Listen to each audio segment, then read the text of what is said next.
Bon lundi, j'espère que vous allez bien, que vous avez passé une belle fin de semaine et qu'on se prépare à vivre la plus belle des journées. Aujourd'hui, comme on le fait depuis déjà plusieurs mois, on rejoint quelqu'un qui nous motive à bien vivre notre nouvelle semaine, Jean-Marc Chaput.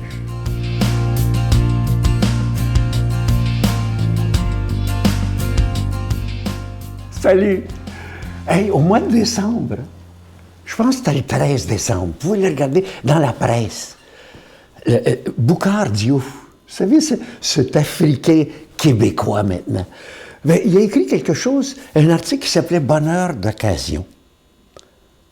Et il a dit, le titre, c'était en fait « Consommateur cherche bonheur d'occasion ».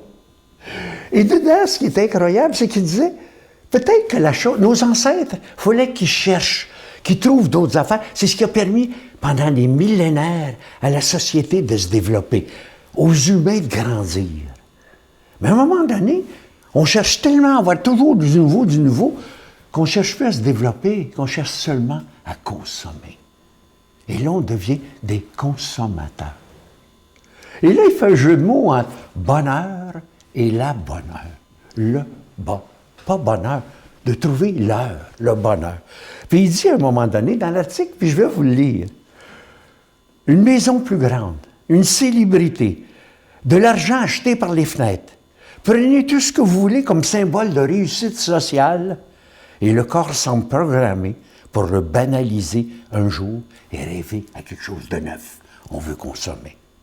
Un constat qui semble donner raison à ma grand-mère qui pensait que même si l'argent est bien important dans notre vie, le bonheur acheté est souvent aussi volatile qu'un pet de lièvre dans une savane ouverte. Il a raison. C'est peut-être aussi pour cette raison que Boris Cyrulnik trouve plus réaliste de chercher une bonheur que le bonheur. Et je me dis, chercher une bonheur. L'heure où on est ensemble, quel que soit le temps, profite donc de l'heure. Profitez du printemps qui s'en vient. Les feuilles, les fleurs, tout ça arrive. Profitez des moments humains qui sont extraordinaires. Et on passe par-dessus. On ne voit pas chaque instant d'être capable de dire ensemble, même à notre âge, 80, on est-tu bien ensemble? La vie est-tu belle? Pourquoi on ne le dit pas? C'est ça, une heure de bonheur, le bonheur, l'heure, la bonne heure. Et mon Dieu qu'on arrache. On veut toujours avoir chose du voisin au lieu d'apprécier. Ça s'appelle la sérénité. Et je pense que pour moi, il y a 2000 ans, ce que Jésus ne m'apprend, c'était qu'il y avait des bons moments. Profite-en donc. Je suis avec toi. Il est avec nous ce matin. Profite de l'heure au moins. Notre Père qui es aux cieux, que ton nom soit sanctifié, que ton règne vienne, que ta volonté soit faite sur la terre comme au ciel. Donne-nous aujourd'hui notre pain de ce jour. Pardonne-nous nos offenses comme nous pardonnons à ceux qui nous ont offensés. Ne nous laisse pas entrer en tentation, mais délivre-nous du mal, car c'est à toi qu'appartient le règne, la puissance et la gloire pour les siècles des siècles. Amen.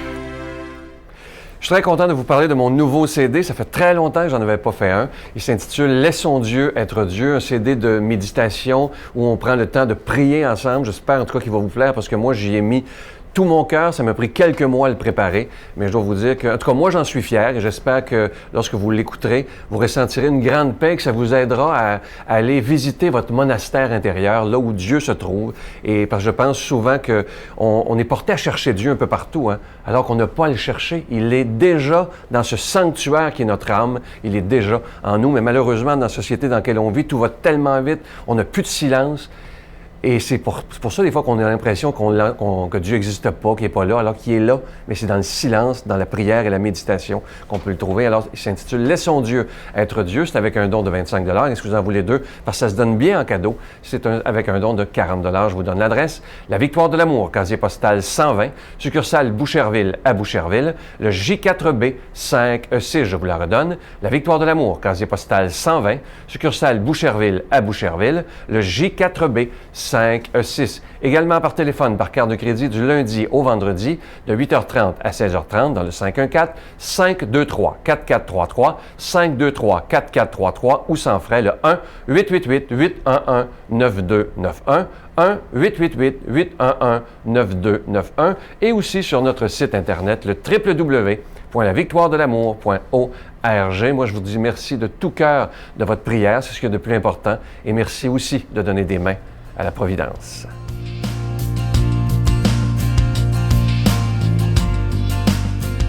Mon Dieu, donnez-moi la sérénité d'accepter les choses que je ne peux changer, le courage de changer les choses que je peux et la sagesse d'en connaître la différence. Amen. Comme à tous les lundis, pour la parole de Dieu, aujourd'hui, on rejoint notre ami qu'on aime tant, l'abbé Robert Jolicoeur.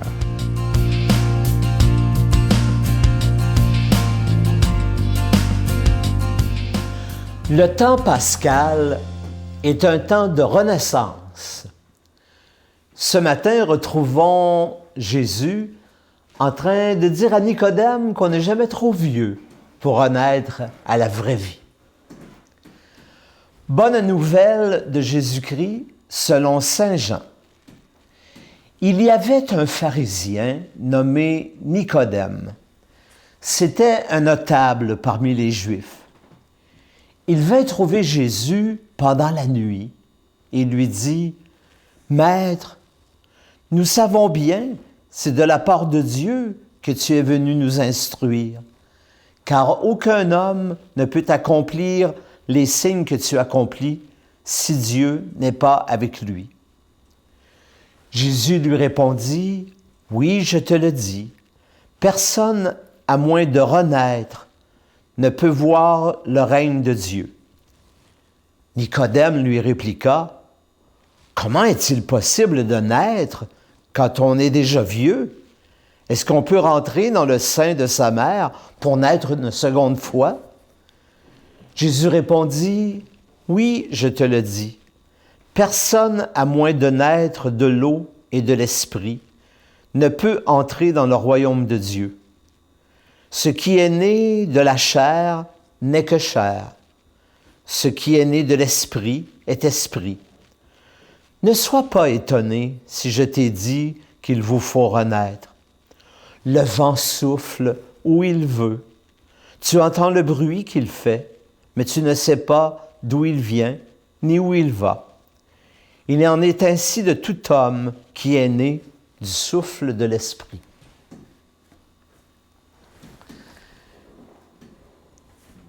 Il y a plusieurs années, j'ai célébré le baptême d'un petit enfant d'un Hells Angels. Un beau baptême avec un grand peuple.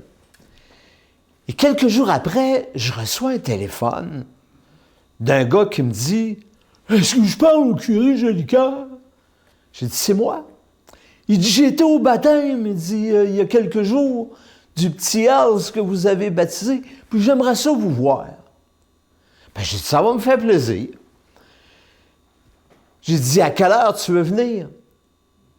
Ben, dis-moi, il dit, je ne vais pas voir le monde le jour, seulement, il dit, la nuit. Ouais, mais j'ai dit, moi, j'ai pas bien l'habitude de recevoir le monde le soir. Mais il dit, je vais être là, il dit, à 9h à soir. Puis il dit, j'arrive. Puis il raccroche. Oh, je me disais, dans quel bateau tu t'es embarqué là? Alors il arrive, effectivement, à 9h. Puis là, il était assis avec moi, puis il me parlait de sa vie. Il me disait, tu sais, moi, je suis rentré dans cette gang-là parce que j'ai jamais eu de famille. Puis eux autres, c'était des frères pour moi. Mais il dit, j'aurais le goût de changer de vie. J'aurais le goût de renaissance. J'aurais le goût de renaître à une autre vie. Renaître. On n'est jamais trop vieux et il n'est jamais trop tard pour renaître, pour modifier des comportements, pour changer de style de vie. Et dans l'Évangile d'aujourd'hui, Jésus dit à Nicodème, « T'es appelé toi aussi à une renaissance. » Reste ouvert au souffle de l'Esprit. L'Esprit vient te visiter au moment où tu t'y attends le moins. Puis là, il va souffler dans ton cœur des dons. Il va souffler l'intelligence pour que tu sois capable de décoder les mots d'amour que mon Père te dit.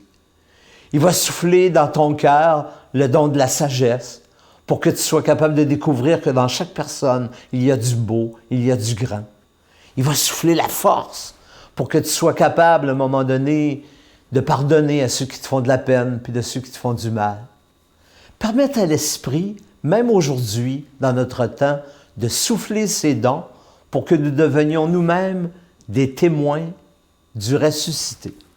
Et vous savez, la vie que Jésus nous promet, cette vie-là, elle vient de la croix. Cette vie-là, elle vient de la souffrance. Et souvent, la souffrance, ça nous rapproche. Ça nous rapproche de ceux qui souffrent, de ceux qui en arrachent aussi. Et on n'est jamais, jamais vraiment trop vieux pour comprendre ce message. Eh bien, pendant ce temps pascal, vous qui m'écoutez aujourd'hui, je vous invite à risquer la renaissance. Permettez à Jésus de toucher un petit coin de votre cœur qui n'a pas encore été visité par l'amour. Puis vous allez voir, vous allez devenir vous-même témoin de la résurrection. Et je vous bénis, au nom du Père et du Fils et du Saint-Esprit. Amen. Je vous salue Marie, pleine de grâce. Le Seigneur est avec vous. Vous êtes bénie entre toutes les femmes, et Jésus, le fruit de vos entrailles, est béni. Sainte Marie, Mère de Dieu, priez pour nous pauvres pécheurs, maintenant et à l'heure de notre mort. Amen.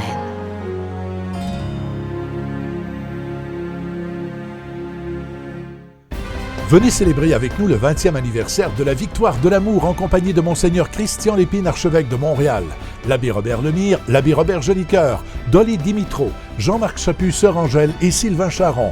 Et en chanson, Miguel Padilla, Alexandre Belair, William Coallier, Robert Lebel, Giorgia Fomenti, David Thibault et un mini-spectacle de l'unique Michel Louvain, le samedi 16 mai 2015 à 13h à l'Arena Maurice Richard de Montréal, Métro Vio.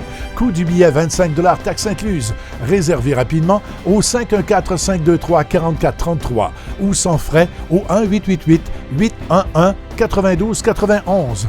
Un grand rassemblement d'amour et de foi inoubliable.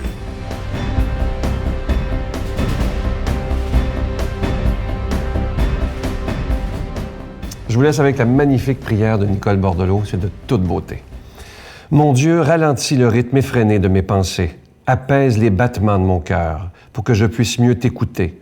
Ralentis mes pas, rappelle-moi de prendre un moment dans ma journée pour prier, pour respirer. Le soir venu, éteins le feu des désirs qui brûlent en moi, les chardons de l'impatience qui consument mon corps et mon âme. Libère mon cœur des regrets et des attentes. Apprends-moi le calme des montagnes. Enseigne-moi la tranquillité des grands lacs, la sérénité de l'océan, la légèreté des fleurs de printemps. Aide-moi à vivre simplement, à demeurer immobile plus longtemps, à conserver des moments de silence pour que je puisse mieux t'entendre. Et à mon dernier souffle, mon Dieu, tiens ma main. Amen. C'est déjà un appel. Devenir moine, à mon avis, c'est juste une réponse à un appel. Et bien sûr, c'est Dieu qui appelle.